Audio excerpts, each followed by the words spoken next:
Fachové žíri Ďurďovského festivala žridlového špívania toho roku za pobedníkov prehlášal miešanú špívackú grupu kultúrno-prosvitného družstva Karpaty z Verbasu. Co za vás to tá náhrada značí?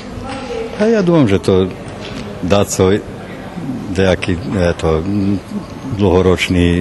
dlhoročná robota z grupu i orkestrom.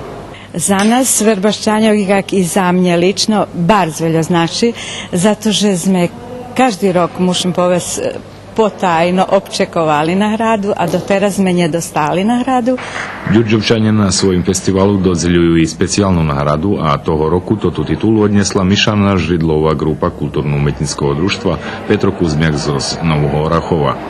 Popri zmagania za najlepších vyvodzačov žridlových špívankov počas festivala otrimaný i jeho už tradícijnú manifestácii výstava u ruskej školy i u dvore Ďurďovského kultúrno-umetnického družstva.